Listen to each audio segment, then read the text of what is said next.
That hasn't worked as well as I'd hoped, but I'm just being honest there. But the ones about stress and anxiety are wonderful, the ones about insomnia. And again, these are all free, easy things that you can do. Other things to think about are taking up yoga. And my kids do yoga, we do yoga together. And there's lots of free places to get it. There's DVDs to get from the library. If you have Comcast On Demand, there can be free yoga that way. And obviously you're a member of a club. And in California, all the hospitals actually offer yoga. So yeah, I live in San Francisco. So we have yoga at lunchtime almost every single day.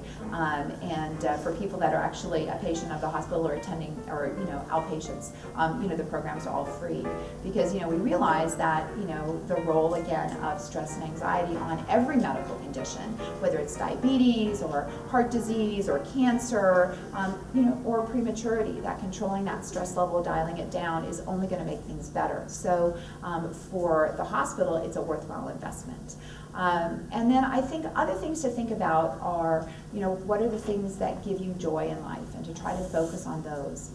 And the other thing is to think that,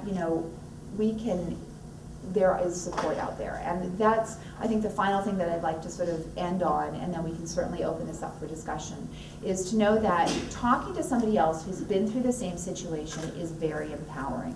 Because even though 12.5% of babies are premature, how many people here in the room have had a premature baby feel that they're the only one it's happened to? How many people have that feeling, right? 12.5%. That's, basically an incredibly large percentage of the population if you think, if you look at different sort of representative groups. And why we all have that feeling is really a hard thing to understand. But we also know that connecting to people, just talking about our experiences, just even yesterday when Kelly and I were talking in the pool, and oh my gosh, that happened to you, well that happened to me, and does your kid do this? Yeah, my kid does that. And just knowing that, you're not the only one is incredibly helpful.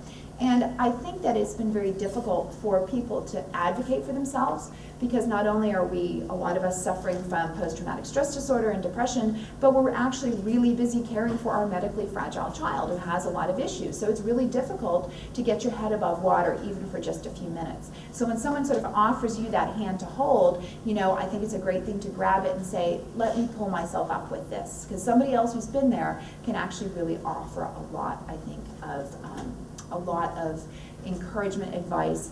And as Kelly mentioned, the medical studies show that when parents are involved in a peer support program, even as little as talking on the phone once a week for 15 minutes, that actually the incidence of depression, stress, and also outcomes can improve. We can lower the incidence of depression and stress and improve the outcomes.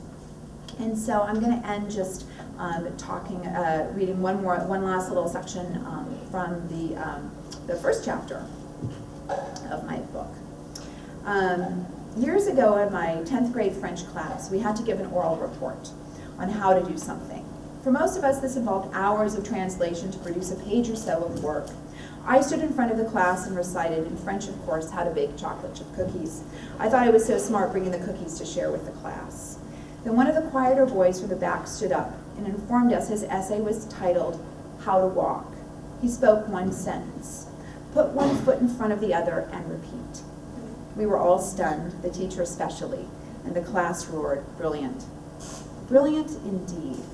It's funny how, years later, these childhood moments can be as vivid as the day we first lived them. When I experience this memory, I feel as if I'm really there, sitting in on the class like Scrooge visiting his Christmas past. This memory has become very dear to me, even inspirational, because that's exactly what you do in a time of crisis. You put one foot in front of the other and repeat. And so...